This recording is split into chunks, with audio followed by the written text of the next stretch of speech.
I'm just going to quickly start with just saying a shout out to the sponsors. Aesthetic or Fight Aesthetic Asia. If you use discount code bjjlifestyle, you get 10% off on all products except from the legacy gi.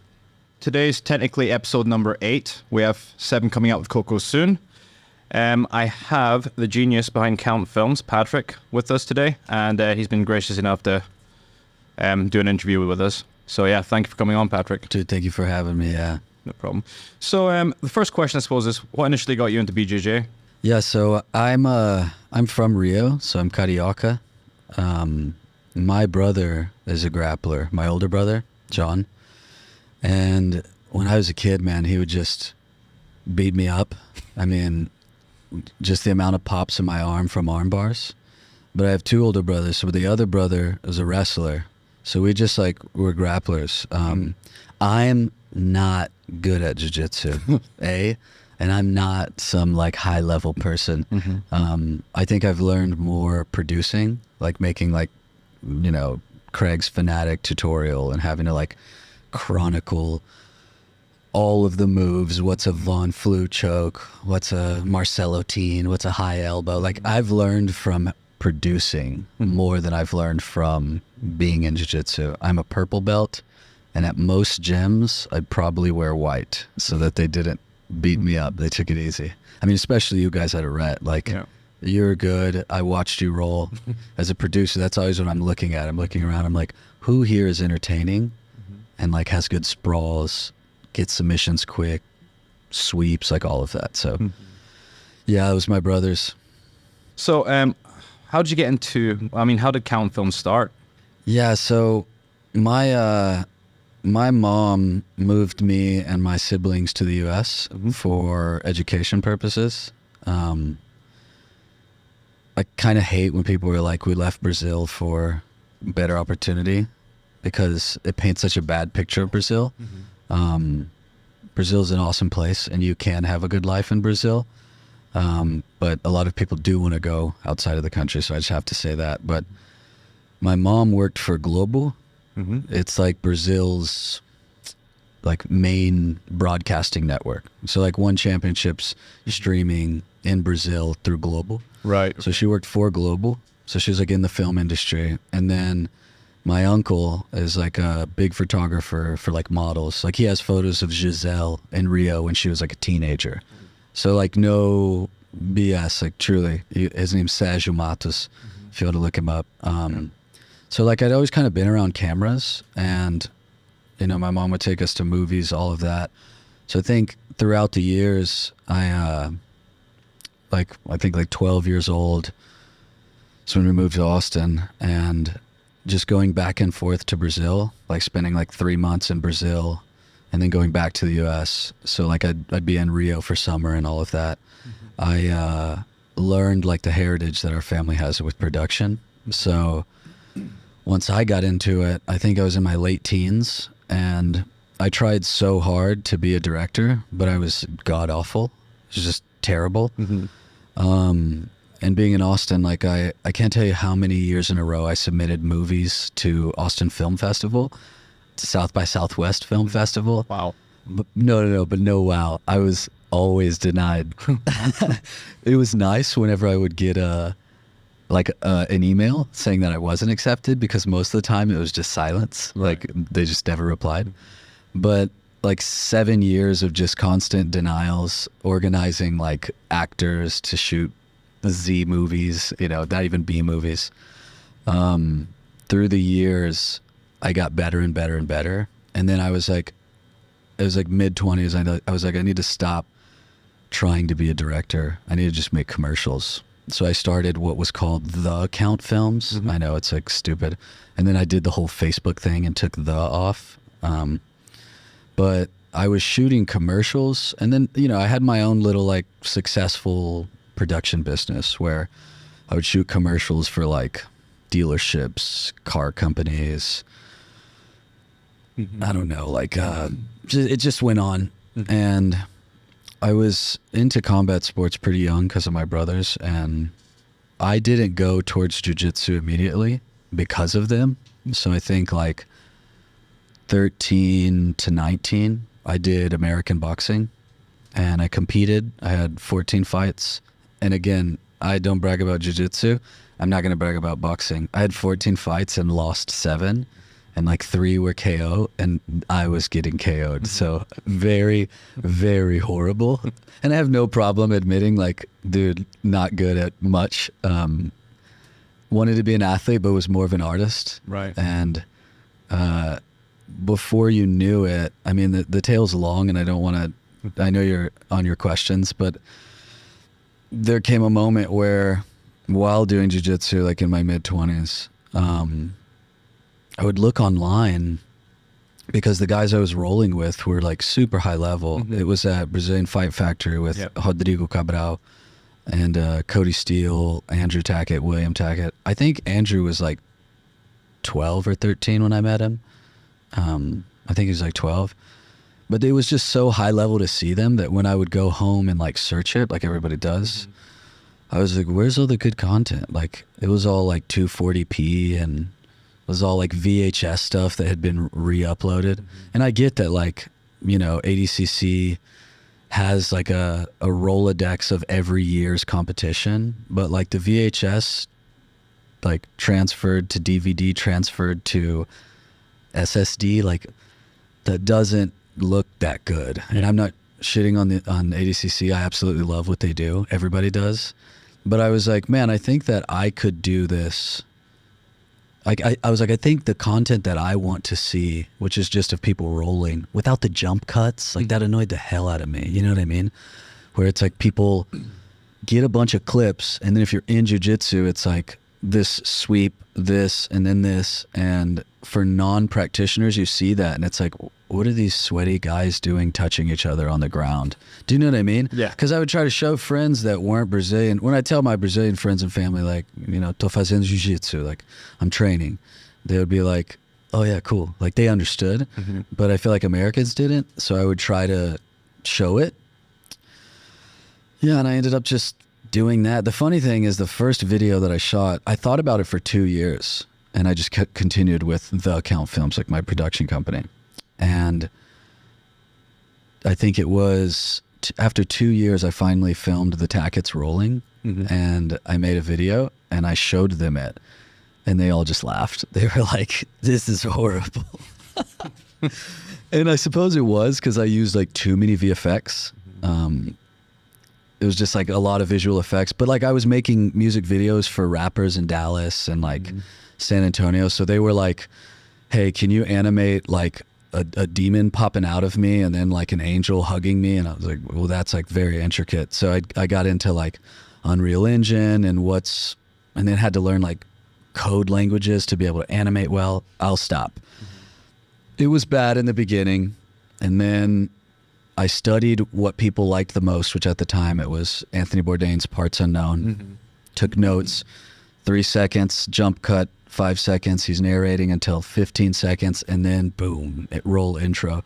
So like I started formulating the videos that I would make off of videos that I liked or shows that I liked.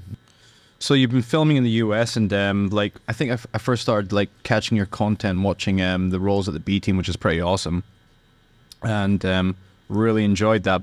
But then one day your Arete showed up, and you're just doing a couple of clips, and like when you said your CountFilms, I was like, oh shit, your CountFilms, why are you here? Oh, you know? Wow. Yeah, I didn't know that we were loved on this side of the world. Oh man, like everyone watches the films. I mean, I think sometimes when I'm just chilling at my friend's place and we're just doing stuff with bjjlifestyle, for example, we want something in the background. So I'd just be like the rolls from CountFilms, basically. Dude, that touches my heart, man. It's really good content. It's really sharp. I really enjoyed it. So my next question is, what brought you all the way to Southeast Asia? Part of it was my business partner, Sarah. She's an absolute genius, and she's an American Filipina. So she was like, you need to go to Asia, and the world was starting to open up more. Yeah. And my work is all client-based. Like it was production, but then I started rubbing shoulders and like working closely with 2 digital marketing agencies, right? One of them being Tasty Placement. Like, I will shout them out. Michael is a genius at Tasty Placement. He has a textbook on how to do like all things SEO for like websites, all of that. Like we'll get into that because it's very technical and I don't want to ramble.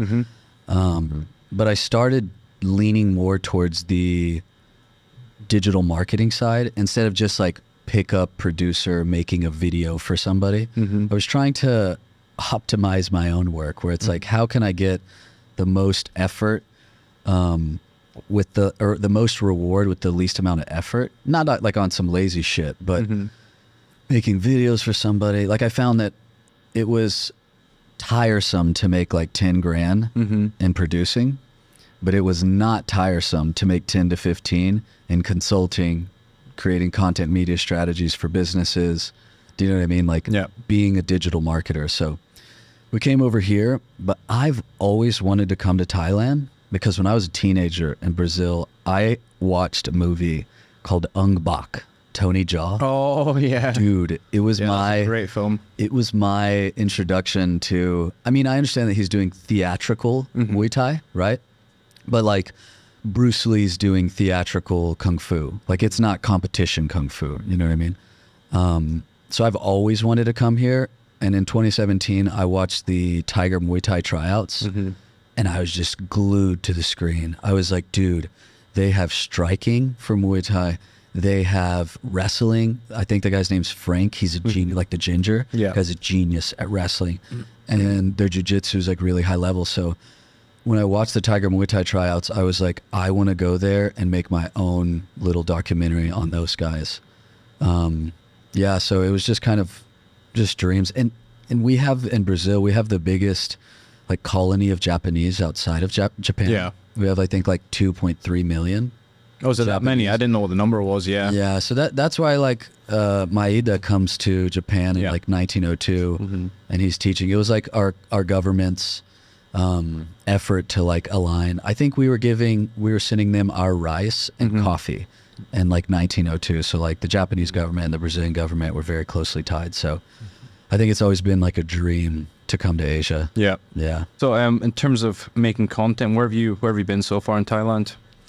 Yeah, so for making content, Arret, which you guys, like I've been in a lot of rooms with killers and it's more exciting to be in a place where the names aren't known, but the level is super high than to be in a place where the names are super known because with the high names comes high egos, right? And I have mad respect for everybody I've produced for, but like I've produced for a lot of princesses where it's like they find themselves more important than they ought to. Yeah. And I'm not talking about B Team. I love Craig. I love all those guys. Nicky Ryan is actually the nicest human being in jiu-jitsu, man. So I've heard, yeah. He's so nice and he's so respectful.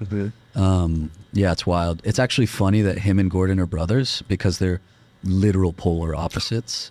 Like, I know, like truly. Really?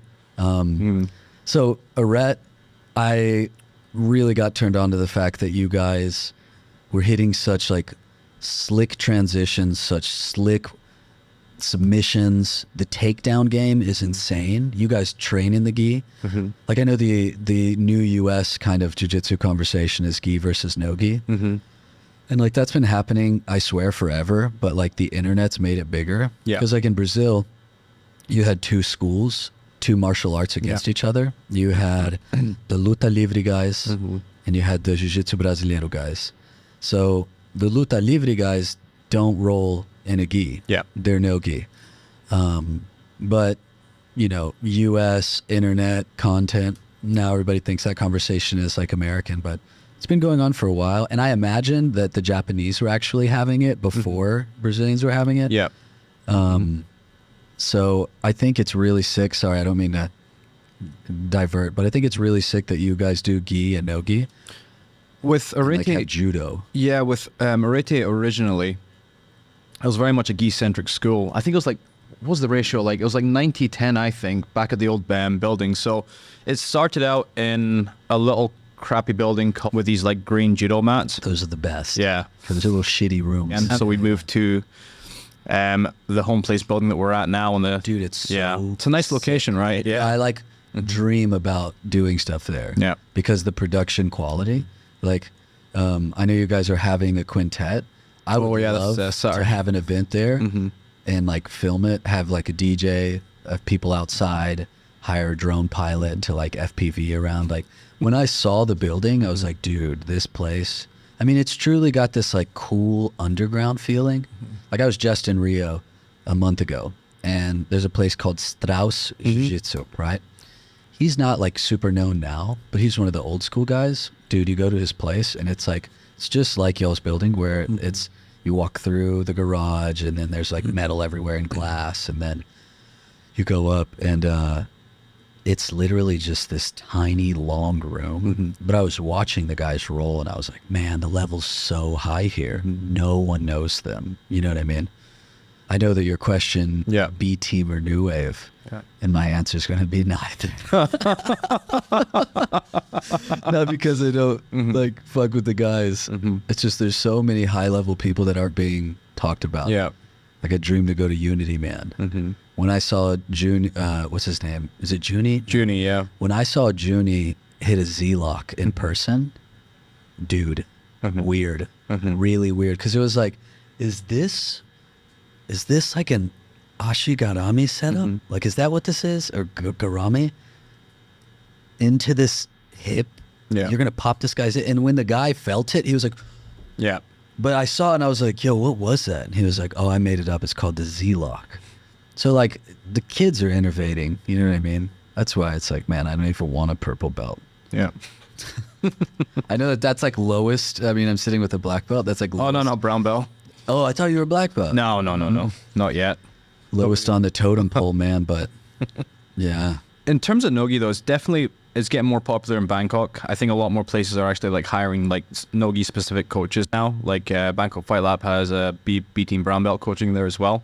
Oh yeah, Tyler. Yeah. I know Tyler. Whenever my contract ran out with B team, I had gone in, like me and Craig were talking, and like I was shooting with the Ronin on a GH6 using the Ninja V as an external recorder. I'm saying that for anybody that wants to use what I was using.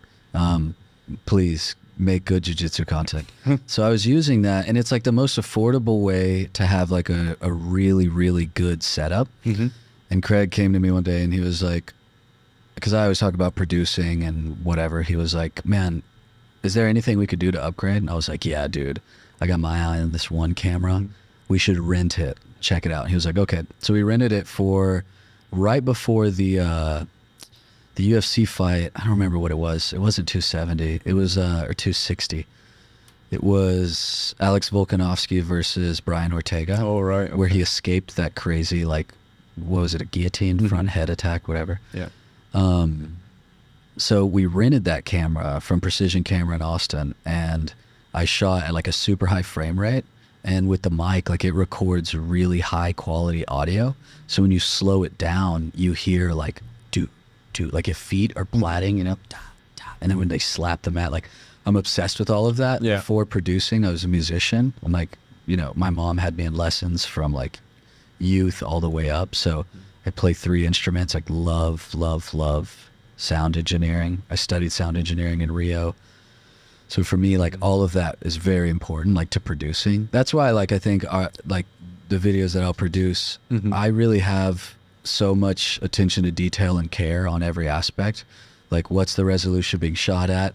Is the audio being recorded properly so that it's not too high, right? And then like we can mix it well once I like master the sound. And then are the VFX there? So sorry, I digress. Tested that camera. Craig was like, yo, get it. This camera's incredible. We'll give you a check. So I went, swiped the card. They gave me a check. And then whenever my contract ended with those guys, they had this sick camera that I had like gotten. And then I made sure to get like a Ronin. So their channel was able to produce with the same camera that I have. Yeah. Right. And then I ended up going and buying it as well. I was like, there's no way I'm going to not use this camera. So I'd had my eye on it. But Tyler was messaging me whenever I had left, and he was like, yo, what's this about? And he was like asking all these producing questions. Yeah. And yeah, I'd seen their content, and I know they don't have like the VFX stuff that I have, but really happy that those guys were able to like continue. They want to be the biggest martial arts academy like online. Yeah. And like more power to them. They're super entertaining. So I think they could do it. Sorry, that was my whole tangent. No, not concerning Tyler. I had just talked to him and I was like, yo, I got to come and film you guys. Yeah. Yeah. Yeah. I think he's in Bali just now, actually. Bali MMA with the B team guys there training. Okay. Yeah. Oh, they're in Bali MMA just now doing a little, I think it's like a little Al Leon camp actually. So you have like even the Japanese competitors, Joseph Chen, stuff like that there. Dude, we booked a month stay in Bali, in Uluwatu. And we were supposed to check in yesterday, but we have like so many one championship fights. Yeah. That and then like at the one fight night 14, like I was ringside shooting. Like shout out Nisha, their senior VP and PR, because she was like, I guess she was like, I can tell you're good.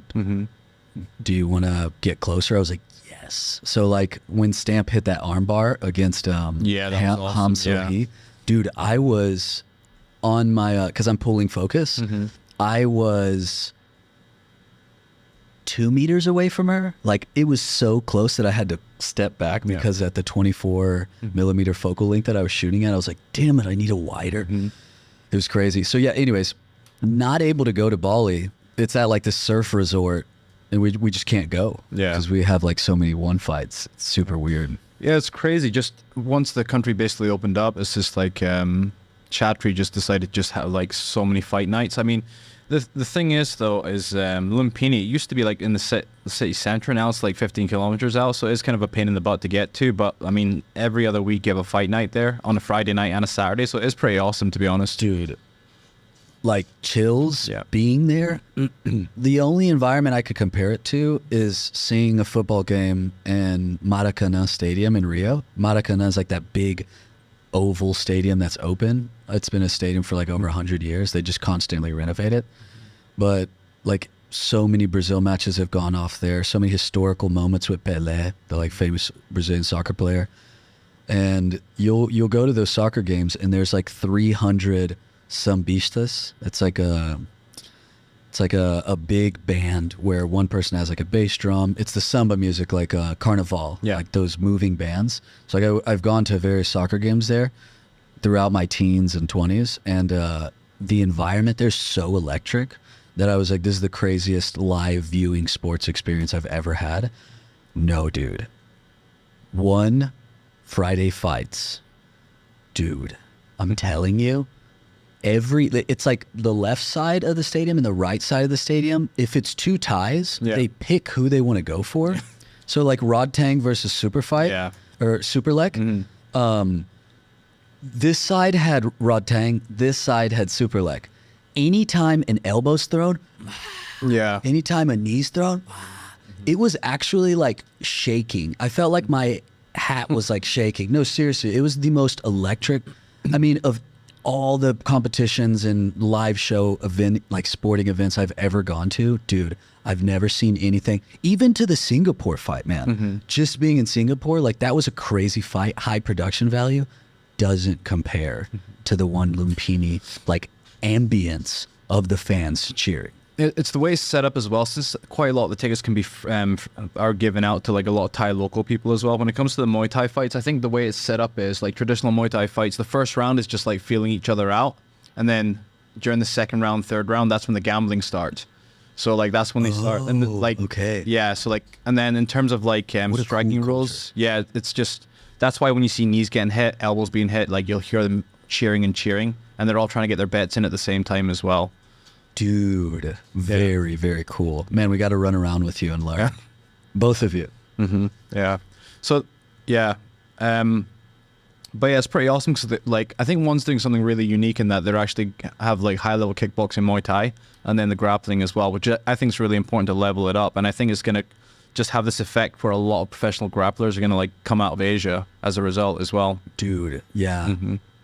Yeah, I think so for sure. That's the one thing with one that I want to see the level elevated, because like we have this controversial video that we're gonna post last night, but I was like, let's wait because it's Chatri saying a bunch of stuff. It's already online, but I just know I know how I'm able to get controversial stuff into the hands of viewers through like marketing and SEO.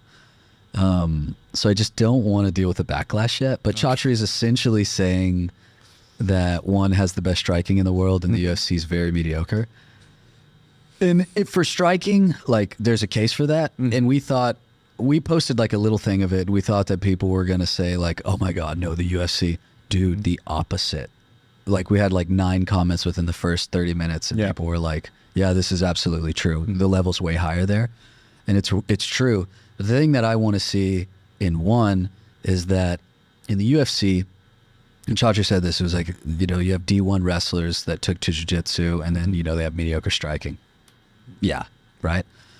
But the transition from wrestling to submission to jiu-jitsu, right? Like it's like a tiny little wheel. Like if an all wrestler tries to fight MMA and doesn't learn jiu-jitsu or striking, they're going to get blown away, right? There's like an in-between martial art for MMA that's like not really talked about, but like the Tackett brothers, right? William Tackett is a genius, and I loved sitting with him and filming him and having him like narrate roles. And William Tackett would always talk to me about how the submission level in the UFC is not as high as it could be. And I'd be like, what do you mean? Right? Like, I don't pretend to know what he as a genius is envisioning. And he was like, well, there's the in-between. And that's why I like do this little thing. Because you have wrestling, you have striking, there's jiu-jitsu, but there's like these in-between martial arts that are still being defined, right? Because like, you know, MMA as a global sport is like 30 years as far as its infancy, basically. Yeah, as far as being like really televised and like, you know, sports commissions have legalized it. I think in 2021, it just got legalized in France. So like the whole world's starting to hop on board. But the in-between martial arts is like who can connect the dots the fastest. Yeah. And William would constantly talk about how the submissions that you're going to hit in jiu-jitsu competition aren't the submissions you can hit in MMA because you can't have your face open whenever you're going for a leg entanglement if they're on the right side because they can just, you know, throw a quick jab or like a hammer fist and he would explain like these little things. So I think that in just my like sports fanaticism, one does have the striking game, but one needs the in-betweens. It needs wrestling and submissions to really like connect. So like Stamp's grappling is like super good for somebody who started in Muay Thai, like and is just, you know, Muay Thai world champion. Yeah. But like there's a lot of the in-between that the UFC has figured out, right? And the funny thing is the guys at Bang Tao and the guys at Tiger Muay Thai are the ones who were teaching some of the best the in-between game, and they totally have it. So it's like, it's here in Thailand. That's the one thing that I see that one needs is like that in-between. I think it's also trying to get like some professional MMA Muay Thai fighters that want to transition into MMA to actually listen and get into grappling a lot. I think initially there's quite a lot of reluctance initially. I mean, even with Jiu-Jitsu getting taken on by like the Thai national team, for example, it took a little while. They're doing quite well now when it comes to IOC competitions. They're off to, I think it's Guangzhou right now, the Asian Games, so the Thai national team's off there right now, but yeah, Sam's doing really well. The guy that actually started teaching initially is this guy called Jason Sparkplug Burnworth. Sparkplug. Yeah, he's called Sparky, but yeah, he actually established Team Quest in Chiang Mai. Oh, sick. Yeah. Yes. So he's like one of the founders of like Chiang Mai Jiu-Jitsu basically. And yeah, he went back to the US for a little while. He went around some of the Austin gyms. And he was talking about the Tackett brothers and Cody Steele and stuff like that as well. They're wrestlings. Yeah. But now, Sparky's back here and he's trying to establish MMAwarehouse.com. I think he bought the domain and now he's going to try and be one of the biggest suppliers of like MMA gear in Thailand now. Oh, sick. Yeah. If he needs ads, I'll help him. Yeah, no problem. Yeah. Not to plug, but like anytime I can be around MMA. I mean, that was really what I wanted to do. Yeah. Because like, you know, doing boxing, American boxing, right, I think is super, super advanced. I know it's like being here in Thailand with kickboxing and Muay Thai, it's viewed as an incomplete martial art. But the thing is that the thrust generated from hip hinging, you know what I mean? And from like the twisting of your torso. Like if you see a lot of American boxers hitting a bag, it's insane how they can dent 100-pound bag, 120-pound bag. So like I valued that I had the privilege to study American boxing and then had been able to study jiu-jitsu. And I studied with Brazilians and non-Brazilians. I don't have like this is ours. I'm actually like so happy that the world's doing it. I'm so happy that like my country is getting represented globally, because it's really annoying when I would say I was Brazilian when I was younger and everybody would be like, oh, carnival, football, big butts, you know, like, yeah, we do have that. We do have that for sure. You go to Brazil and you lose your mind if you're a guy. But it was just annoying. You know what I mean? Like you say you're Japanese and there's a myriad of things that you could go off on. You say you're Thai, there's a bunch. And it was like, man, that sucks. So I like that now we're being represented better. But sorry, I digress. No. I wanted to do MMA and doing boxing and then jiu-jitsu. I had in between that time 2 years of wrestling. It was mainly Greco-Roman. Right, okay. With a little bit of freestyle. I thought I was a wrestler, right? This is more like YMCA level stuff. And then I started training with, and again, I suck miserably, right? Against some average person, I would crush. But I get to the Brazilian Fight Factory. And I mean, Fight Factory is really a checkmat jiu-jitsu spot. So like Leo Vieira had gone a lot, and like Yuri had gone over there a lot. But I got there and started rolling with those guys. Dude, I think like first month, Cody Steele suplexed me. And I just didn't want to ever say I was a wrestler ever again. Because I was like, oh yeah, there's levels to this. You're not a wrestler, buddy. They're wrestlers, you know? Yeah, they're killing in competition right now as well. Dude, I'm so proud of them. Yeah, they're incredible. I'm so proud of them. Honestly, Caleb was a child when I met him, man. He wasn't even in like double digits for age. And now, like I see him online, he looks like a grown man. He's all like swole. Even Andrew has like biceps and stuff. I couldn't be more proud of them. And then like, I think I was one of the first, if not the first, to actually like start, and this is SEO, digital marketing stuff. I was one of the first to start an algorithm on YouTube with their names on it. Right. So now if you use any of these plugins like TubeBuddy or anything like that to get keywords suggested to you, Rodrigo Cabral, Brazilian Fight Factory, William Tackett, like all the Tackett brothers, they're an algorithm now. But I know William was like rolling with Flow, so Flow has him for that.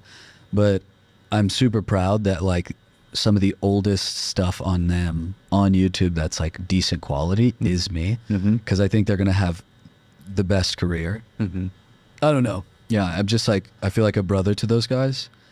They really did teach me a lot. And then like while I was producing, I know SEO, so I'm able to get the content that we make way further than our actual reach. And like in the marketing world, the weird thing now is that everybody's like, we've culturally adapted this idea of followers. It's so bad. It's so stupid, because digital marketing agencies are now investing in the microblogger or the micro-influencer. Micro-influencer is 10 to 30,000 followers. What they find is, so like TikTok ads, Facebook ads, like all the advertising giants, right? And then like companies like Target and like Walmart, and here I'd suppose Lotus. And what they're doing is, if you have a micro-influencer that has that 10 to 30,000 followers, you actually have 10 to 30,000 followers. You can actually mobilize engagement from that crew of people, right? Whereas most of the people who have 1 million, 2 million, 5 million followers on any platform, go and look at their views, right? This is what digital marketing agencies do. It's all very analytical, and there's a lot of deducing if you want to invest in them. When you see somebody with really high follower rate that doesn't have that amount of followers watching their content, it doesn't translate for businesses. Whereas you have a smaller following and the engagement is way past. Like on Instagram, Sarah was at the Quintet. I was here filming you guys. Yeah. So the content that we made for that, I think on Instagram, and I always tell her like, no, don't worry, like we could do this. And like with B Team and the CountFilms like years ago, I didn't like Instagram because I think the model of not paying for views is like a form of slavery. Like every big platform tech wise is paying for views. Right. You're being rewarded for your labor. Instagram's still in the past and in the future it will change. They should pay content creators because we're building their app, right? So I won't get into that, but I didn't do Instagram. And as a result, following smaller, whatever, I don't really care. Because I told Sarah, I was like, no, I can get this reach way further. And that was what we told our connection at One Championship. And we sent our analytics. And sure enough, one of the videos with Nikki Rod, we have like maybe 5,000 followers. That video is at 1 million right now. We posted it 2 weeks ago. The Rod Tang versus Super Light fight, that was 10 days ago. That video is almost at 2 million. Right? I told Sarah, watch, all of this is going to go big. And then when it happened, she was like, dude, how'd you know? I was like, it's an actual like science. Yeah. Like I don't involve myself with people's opinions of like, oh, but you're not big enough for this. You're not. No. The work and the marketing will make us seen. So like understanding that side of it, that's actually what I was doing for like the 9 months that I stopped making content for CountFilms. Because, and I'm sorry to ramble. No. Keep going, yeah. Because I got to this point where I was making way more money investing like time and effort into instructing businesses on how to make their reach go way past their following.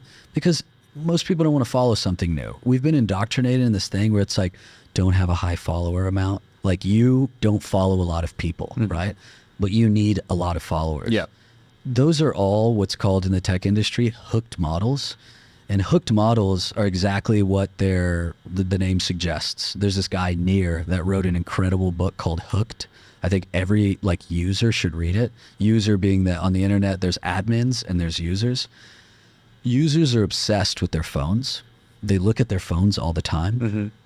And it's all that we've been consumed and indoctrinated with hooked models that are driving us to go, like you'll close your phone, the Instagram app, you'll sit there for 10 seconds and you'll be like, did somebody message me? Did somebody like something? It's all hooked models that give our brain dopamine and serotonin.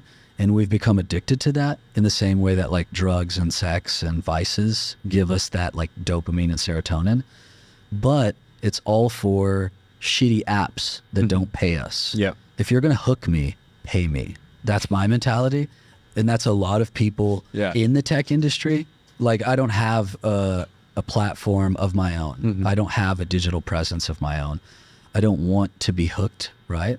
And then more than that, like the cybersecurity in me, because I consult on that as well. Yeah, I wanted to ask about that a little bit, yeah. That's a funny story. I'll tell it. But I didn't want to be a presence online. Actually, this is the first time I've ever shown my face and said that, yeah, I'm Count from CountFilms. And it's because I have immense respect for Arret and I have immense respect for you and what bjjlifestyle's setting out to accomplish. And like, I want to help you guys get your reach beyond your followers because it's so easy when you understand what it is and your content's actually like world class. It's actually really good. Thank you. It's very entertaining. There's highlight reels. It's Modal. Yeah. You are. Oh, sorry, it's Modal. Sorry. I keep calling it Modal and he wants to kick my ass. Your mic. No, seriously, I like what you guys are doing, and jiu-jitsu can't just be a couple of big platforms. The people have to share power. You know what I mean? Yeah. And like I love flow grappling, but like I don't want flow only being the powerful ones. Yeah. So it's cool that One Championship is doing grappling too. Yeah, 100%. Right? One Championship just needs, and I don't care if this makes them mad, One Championship needs to put grapplers against grapplers. Yeah. Because right now, some of the fights of the past have been judokas against jiu-jitsueros. Yeah. You know, like it's a jiu-jitsu guy against a judoka. sure, the judoka has a really strong base, but Niwaza has very few submissions. Yeah. So the judoka's, it's kind of going to be a boring match. Yeah. Right? So if you want to make it exciting, put two all jiu-jitsu people against each other and try your best to keep a leg lock shootout in frame. I dare you.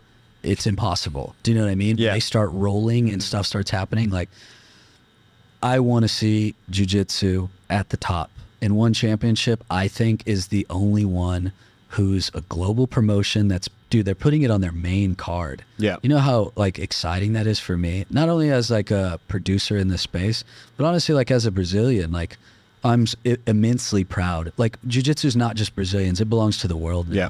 But I'm immensely proud that we learned something from the Japanese, respected the hell out of their culture and their customs, continued their culture and customs, made it way better because of how Rio is. It's very close quarter, evolved it, and then gave it to the Americans and the Europeans. Asians already had it. You guys just had to see that other people were doing it. Not you, but like Asians had to see that other people were doing it to be like, dude, this is our shit. Let's figure it out and then like be best at it. But like Americans, if you look at like newspaper, and I'm sorry, I'm in a ramble. If you look at newspapers in San Diego from the 90s and back, Sambo made its way to the U.S. first. There were Sambo games. And I guess it's the U.S. and Russia's like connection pre-war stuff. Not that the wars in the 90s. Anyways, Sambo was there. So like Americans had submissions, right? But as you know, jiu-jitsu is just the most complete grappling art for the ground. And it has a focus on submissions. So like it's a very full martial art when it comes to a finishing rate idea. So what the world has now is just this innovation where different martial arts, Americans have wrestlers and a little bit of Sambo, and like Asians have jiu-jitsu and judo and all this mixture of stuff. And then Europeans just are kind of a mix of everybody. I want to see Africa come up in jiu-jitsu, and I know it'll happen. Yeah. But like, I think now the level is seriously going to get really high in the next 20 years. I think so, yeah. And One Championships representing it at the highest level. I don't even know if they realize what's coming, but if they started putting jiu-jitsu people against jiu-jitsu people, their numbers would skyrocket for the jiu-jitsu community that's interested. Yeah. The problem is the jiu-jitsu community will see an MMA fighter that they don't know going against somebody like Mikey, and they're like, Mikey's going to win. Yeah. Like they already know the outcome. Whereas if it's like I would love to see William Tackett at One Grappling, because those would be such entertaining fights, because he's a wrestler, Yeah. right? But he's a really high level black belt and he's young. So he will not tap, break his limb. He'll just continue, right? If you put really high level jiu-jitsu guys against really high level jiu-jitsu guys, Thai fans would be like, holy shit, this is super, super interesting. Yeah. And I'll stop my ramble. No, not at all. I mean, I think from what I understand, well, it's kind of official now, but on 11/25th, we're going to be at the Bravo Mall, it's called now. It used to be called Show DC. It's this little ghetto mall.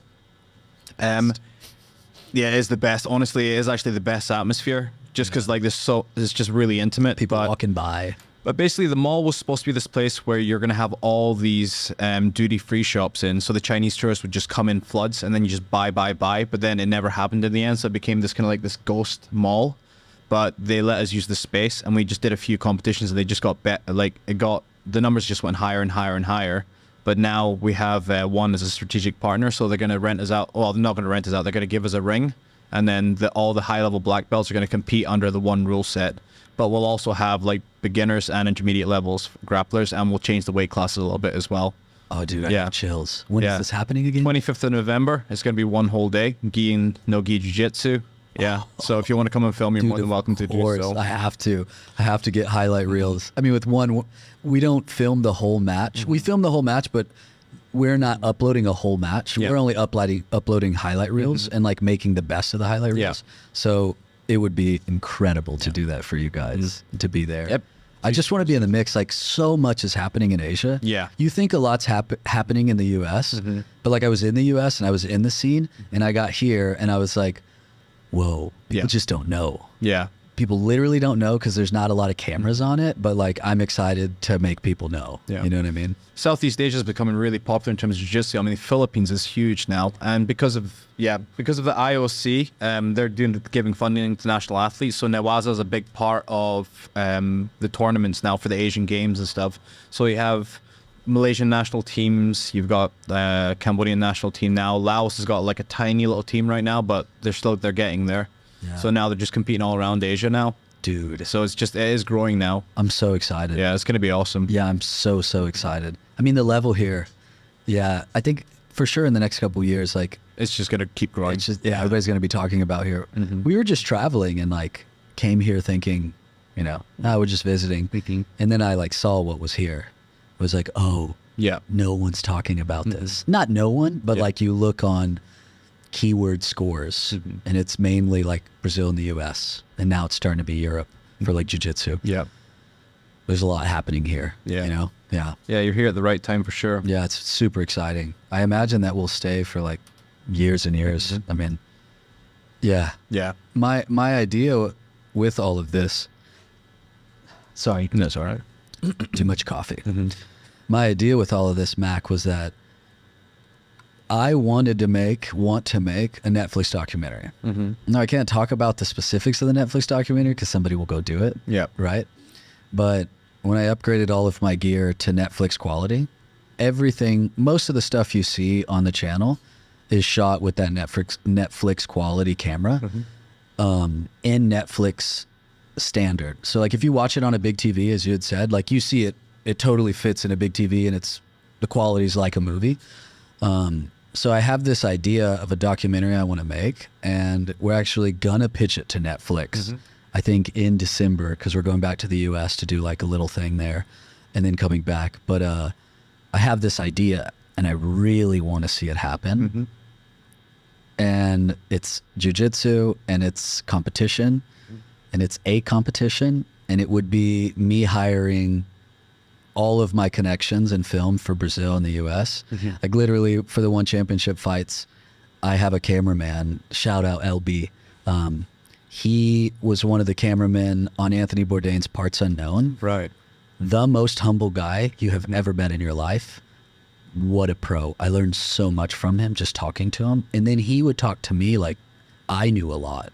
And he like looked at CountFilms and was like, man, I'm very impressed with you. And I was like, dude, do you know who you are? You were shooting. Like literally when I showed him my lens on the camera, he was like, oh, that's the main lens that I use shooting Tony. And he said it like that. I was like, dude, what?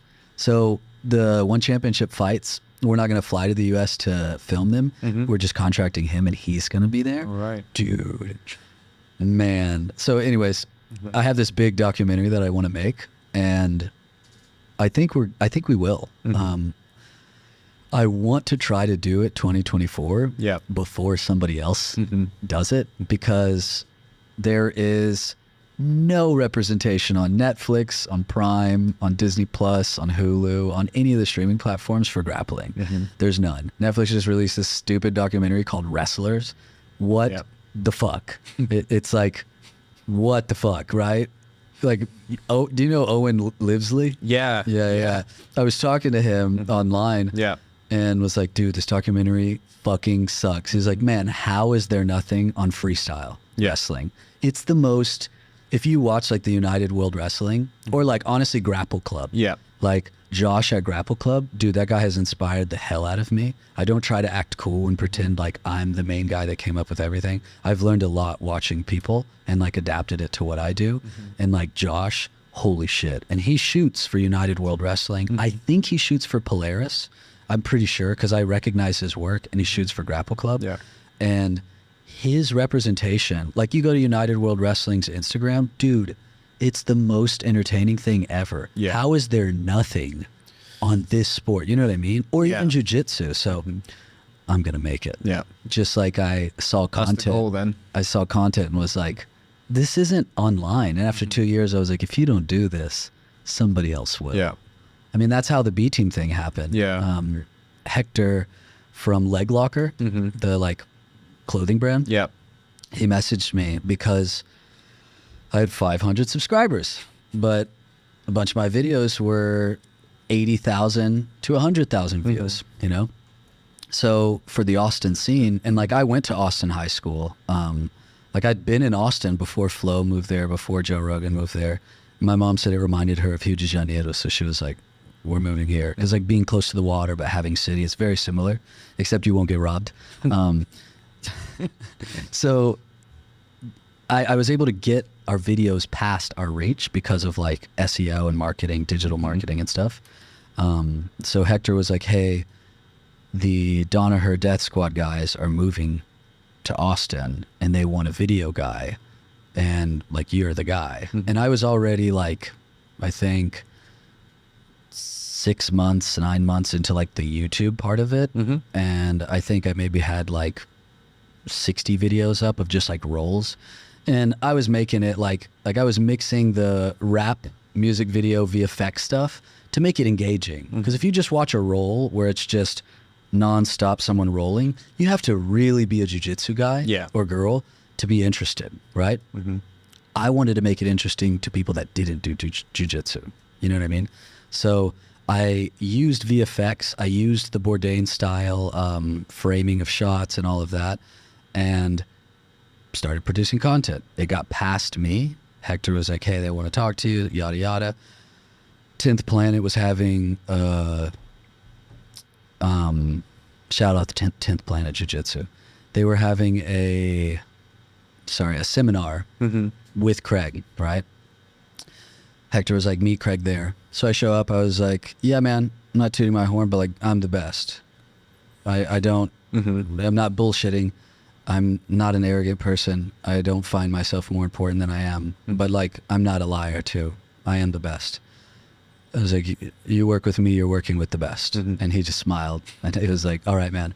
I was like, yeah, I'm going to film this whole thing. He was like, yeah, do what you do, but just don't film my lessons because I sell them on websites. And I was like, perfect. That video in a month had 300,000 views. Yeah. And he was like, you are the best. I was like, yeah, I'm the best. Yeah. I was like, and I figured out how to make it engaging. I figured out how to frame the shots. I figured out how much VFX was needed. I figured out like a bunch of stuff, and it was just trial and error. And then, just produced for them for like 3 months. And I mean, that's literally how that happened. Yeah. And, people wondered if we had some falling out, and that was just so annoying to me because I was producing content before, but Craig's such a big name that everybody was like, you guys broke up. And it was like, no, I was contracted. They wanted their own channel, which makes sense. Yeah. Craig's idea is he wants to be the biggest gym. So he was like, we want B Team to be the biggest gym in the world. So I was like, yeah. And I taught Craig all of the SEO stuff that I know, all of the ideas with digital marketing, because I think he majored in philosophy. Like the guy's brilliant. So he would just ask me questions every day, and I could tell they were producing specific questions. And then he would give me advice that like he heard from somebody at the UFC. Like one of them, he was like, yeah, this guy at the UFC said that if you're not making 5 pieces of content a day, don't even try. And it was this like big, and it was Chael Sonnen. Oh, right. Yeah, I think Chael, is that how you say his name? Chael, yeah, Chael Sonnen. It's hard for Brazilian. Chael Sonnen. Even though I speak English, it's still like some words are fucking weird. So he told Craig that. So I was like, okay. And then I went to Michael and the Tasty Placement crew and was like, hey, 5 pieces of content. He was like, yeah, it's higher than that, but if you don't do at least 5, like you won't be influential in your niche. Because in the beginning, you're trying to get into niches. You're trying to get your content suggested as a rich result. So like when you Google something, right?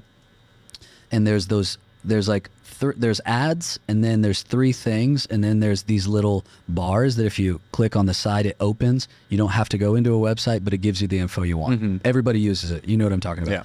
That's called rich results. That's intentional. That's digital marketers knowing how to make their content rank. Your content ranking gets suggested by Google. It goes further than you. So that's essentially what I do with every piece of content. I apply digital marketing principles with good SEO.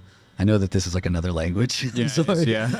With good SEO to the content, it gets suggested, and then in YouTube, the SEO principles are a little different, but when you see a video, the top 3 videos on the right are rich results. Right. So every single video I would make, I'm aiming for the rich results. Right. I can't tell you how many videos I have that are rich results because I look at the analytics, and not just to see how many people are viewing, but to see how much of the content is getting suggested by Google. Because if Google's suggesting you, that's the best partner to have. Yeah. You know what I mean? So yeah, I digress. Talked about all of this shit with Craig. Craig's smart. Listened to it. Whenever I continue to go and produce on everybody, dude launches a YouTube, fucking takes off. There's no beef. I was just talking to him, the quintet. And people think that there's beef sometimes because like I have a video that's like 2 million views and it's Owen Livesley shutting down Nicky Rod. Yeah. It's a good video. Yeah. Do you know what I mean? Like people are like, see, there's like backlash. Yeah. No. It's a good video. You have to market a certain way. The internet loves controversy. You want to get viewed, it has to be controversial. Doesn't have to be, but sorry. No, not at all. I digress. Yeah. You can talk about all of this shit. And honestly, I've never talked about it online. So it's like anybody who wants to learn the shit that I did, if they just kind of listen to some of this stuff and then go and research it, it's the best way. Or buy Michael's book. Go to Tasty Placement. Look up Tasty Placement Austin.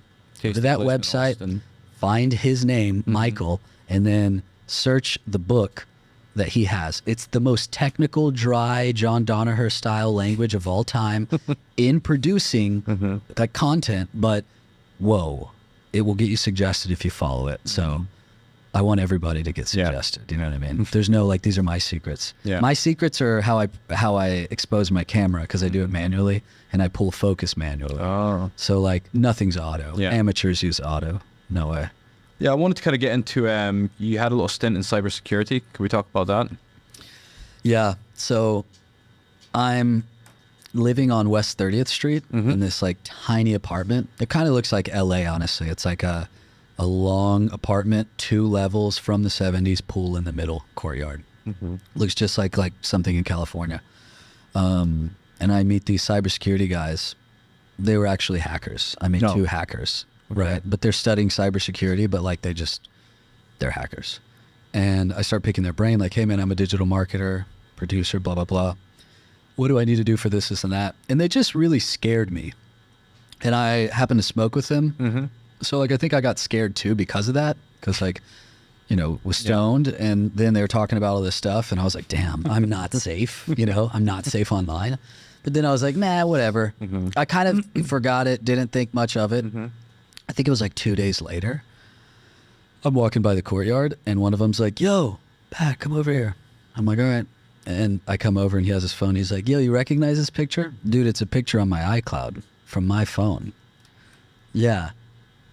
And I was like, dude, what the fuck? He was like, yeah. Or this photo?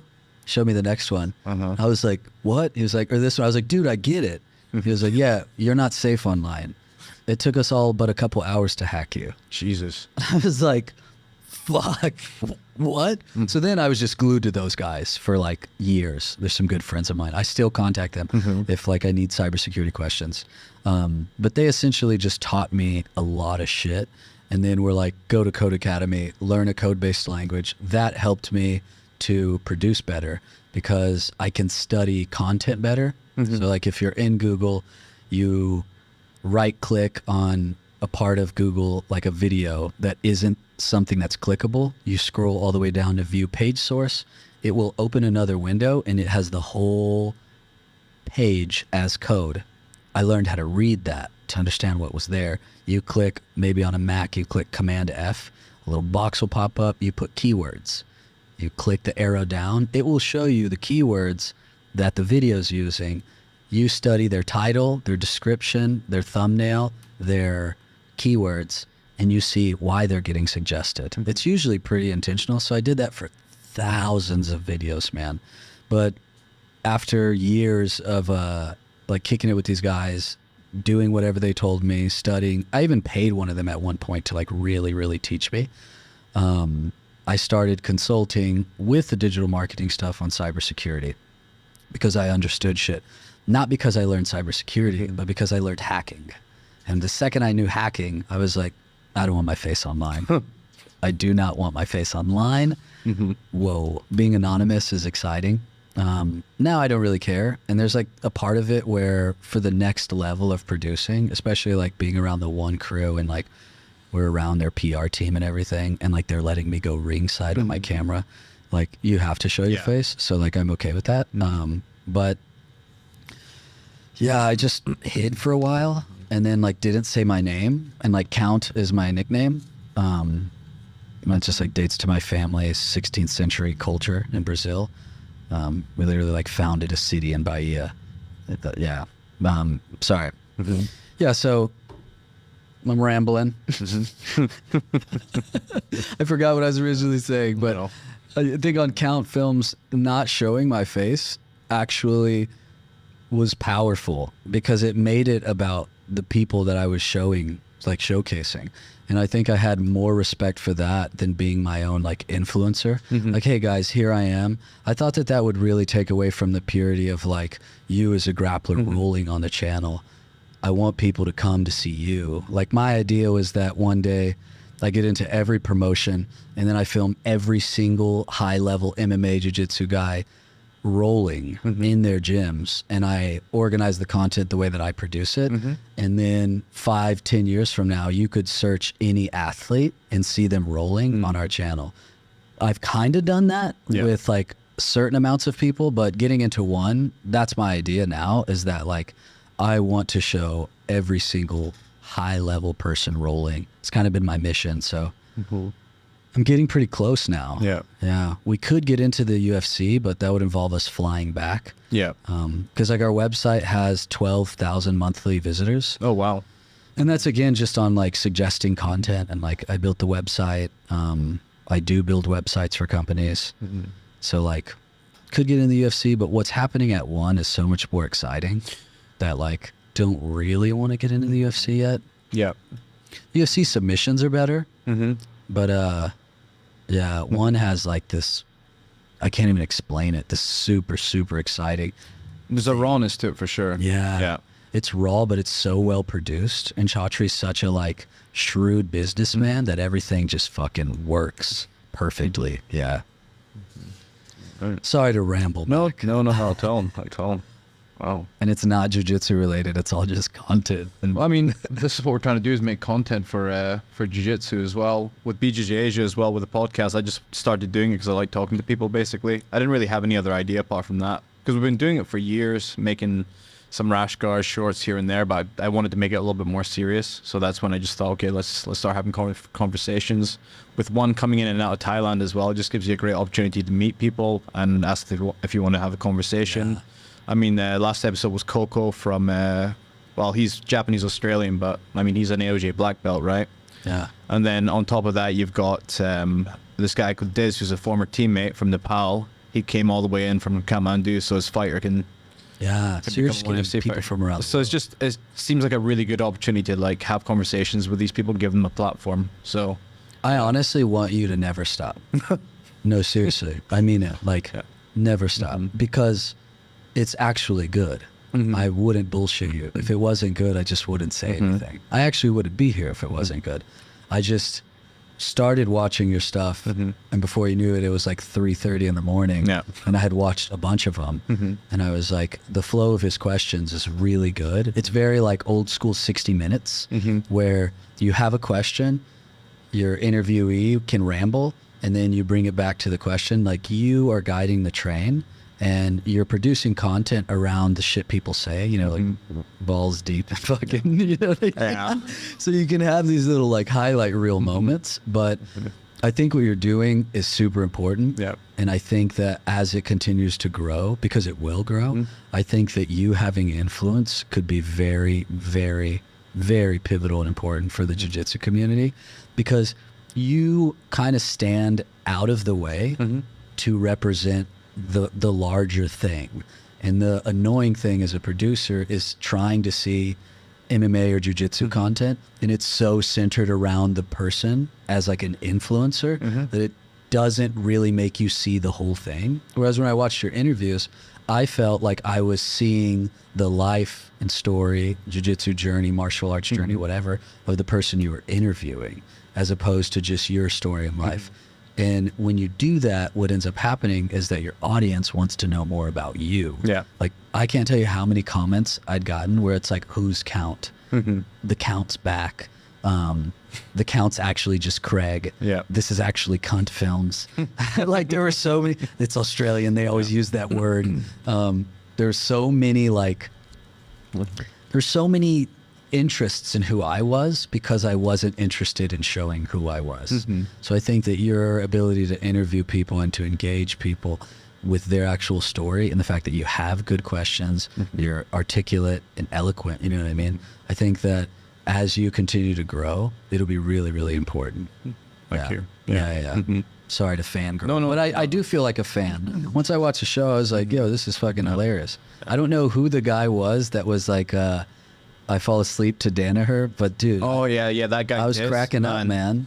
Yeah, he ended up just making like the first Nepalese MMA fight team because of lockdowns, basically, because he couldn't come back to Bangkok. He couldn't do anything else, so he just like decided to start teaching jiu-jitsu on the roof of one of the like CrossFit buildings. And then now he's got like a kid that used to work in the mines become a fighter. Dude, I want to go tell this story, man. Let's go together to Nepal. I'm a climber, like a rock climber. Yeah. That's why I'm in, this is another reason I came to Thailand. Yeah. In Krabi. There's these big sea cliffs, so we climb. Yeah. I would love to go to Nepal to do some hikes. So if you want to go, we could make it a whole Discussions documentary. about that, because like he actually runs an MMA promotion there now called Nepal Warrior Championships as well. So he wants to. It'd be pretty awesome. Let's go. Yeah. Man. Let's collaborate on some content. 100%. Yeah. I have one Shure SM7B and I have an external recorder. So you could continue your podcast. You just need to bring one mic. Yeah. But I have the little Rode mics now. So like, if y'all wanted to go, I have a lot of gear. Wanted to go to Nepal for a long time. Yeah, me too. Yeah. We have to see the Himalayas. Though. Yeah. Plus, if you're there for a certain amount of time, he was saying that we go on a road trip to Pokhara, which is another city in Nepal, and it's supposed to be the most beautiful city there. So, dude, yeah. Let's go. Let's plan it. We have a lot of one fights, but Sarah will. No. I was gonna say Sarah can organize it. She's the COO of CountFilms. Yeah. Are we a little bit over time? You got another 2 p.m. podcast, right? I don't think she's here. So you can Oh, is she late? That's awesome. Cool. Yeah. Dude, no I'm so sorry to ramble. No. It's not. Do you want to rapid fire questions and I'll be quick? Yeah. Sure. Yeah. Can do. I changed it up a little bit because Taka just focus it a little bit more. So, you good to go? Good to go. Okay, fair I'll enough. make my answers quick. Favorite book or current read? Favorite book, The Count of Monte Cristo, hence my nickname. Alexander Dumas. Yeah, that's awesome. What a legend. Awesome. Gi or no gi? Man, I lean towards no-gi because I'm better at it, but because I'm better at it, no-gi, because I like focusing on weaknesses. Yeah. New Wave or B Team? Unity. Unity, man. I'm telling you, what they're doing in Unity's special. Yeah, Murillo seems like a really good leader as well. Dude. Yeah. And the guys are humble and quiet. That's the best part. Yeah. Competition walkout or hype up song? Dude, ASAP Ferg, new level. Bum, bum, bum, bum, bum, bum, bum, bum, bum. You know what I mean? Day class or night class? Dude, day class. In the morning, you have the construction workers that got to be at work. Those guys are serious. Nice. Favorite food? Dude, churrasco. Churrasco. Brazilian food. Man. What is that? It's the best barbecued meat in the world. All right. We'll go to Brazil one day. All right, sure, Yeah, sure. I want to take you to Brazil. Favorite jiu-jitsu brand? Man, favorite jiu-jitsu brand? It's a toss-up between Very Hard to Submit and Progress. Nice. Yeah, nice. I Progress like is that. doing Progress class. is doing some amazing stuff right now. Yeah. Class, man. Real modern looking too. Yeah. I want to look like an Apple store on the mats. Yeah. Well. Favorite submission?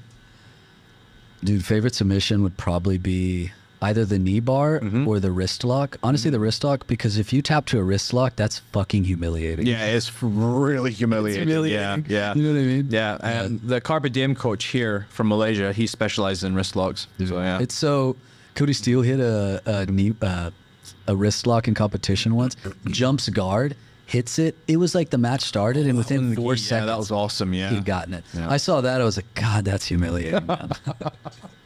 No, I'm all about humiliating, I suppose. Yeah. Okay. And the last question is, what does a black belt mean to you?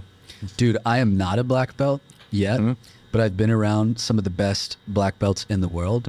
And I think what a black belt means is you've dedicated your life to this thing, regardless of injury, financial status, marital status. It's literally like it's a samurai code. You've abandoned everything to obtain this thing, and it's like the highest honor in the sport. So I think it's something that's really, really honorable, and I have nothing but respect for black belts out there. Very profound. Tak, do you have any questions you want to ask? Oh yeah, please. Yeah, please do, because he's the niche guy. Got some questions prepared, but any other BJJ content creators that you think are killing it right now? You guys, BJJ Asia. No, seriously, BJJ Asia's. Some well-established guys out there. BJJ Asia is really killing it, dude. In Rio and São Paulo, there's a brand, they're Brazilian, called BJJ Cria. I think they're fucking killing it, and they're representing the Brazilian scene, which is really, really cool. There's another crew. I mean, the Brits, man, their production level's so high. So Josh at a Grapple Club, I talked about them before. Yeah, they're good, yeah. I can't tell you how many highlight reels I see of his where I'm like, damn, man, you're an amateur. This guy's the real deal. So like Grapple Club, I think they make stuff for Polaris and United World Wrestling. So like, Yeah, their stuff's next level. Just like the production quality, the visuals, dude, the hype up leading up to the fights and everything. Yeah. like I feel like such an amateur when I watch his stuff. And he was asking me how to do YouTube. Like in 2021, I was like, dude, are you kidding? I'm watching you trying to learn, bro. What do you mean? What do you mean? I was making commercials and didn't know how to do this the way fans would be entertained. And then I saw you and I was like, oh, that's how you do it. Yeah. Favorite athletes you've worked with? Man, Fionn Davies is so entertaining to see. I mean, I have a video where she hits a heel hook and you hear, it's like, but the sound, it's so satisfying. So like, definitely Fionn, William Tackett for sure. Junie, man. Junie makes me want to go to Unity so bad. I'm telling you, look up on our channel. I think it's like Z-Lock the World or something like that. Like he hits, or it might be like celebrities keep visiting. It was some stupid fucking YouTube title, and people were like, celebrities. I was like, yeah, there's a UFC fighter, you idiots. He hits a Z-Lock. So that, and I mean, Craig Jones, man, he's the most fucking entertaining guy. He is funny as fuck. And I think that he studied philosophy in uni, so it's so calculated, his brand. Like he's so smart at how he's approaching it. Because when you actually talk to him, like outside of all of it, he's so not what he is on camera. Not that it's fake. It's it's performance. So I think Craig is just the fucking best. He's always making people laugh. So yeah, like, yeah. All right. I think that's us. Thanks very much. Yeah. Oh wait, one last person, Gabe Martins, who's my coach. I'm gonna film a documentary in Brazil in Santo São Paulo next year of his coach, who's a red belt, Integração Jiu-Jitsu, IJJ. Buchecha started his jiu-jitsu journey with IJJ. So if you look up IJJ Austin, they don't have a big following. They don't have any of that stuff. He doesn't like being online, but he's Flow Grappling's main coach. So you've seen him. If you look up IJJ Austin, you see the black belt, you're like, oh yeah, this guy is on Flow. I think he's the most humble killer. And every time I would try to film him, he'd be like, nah, man, I don't want to. I'm like, dude, people need to see you. But yeah, we're going to film that red belt documentary. Oh, yeah. I got to say this right now. All you twerps that are watching that haven't liked and subscribed, the fuck is going on here? Like right now, subscribe, hit the bell notification. If this is on another platform, follow. Don't be fucking cool. You're watching. I see you. Follow now. BJJ Asia, bitches. Thank you. Yeah. That was awesome.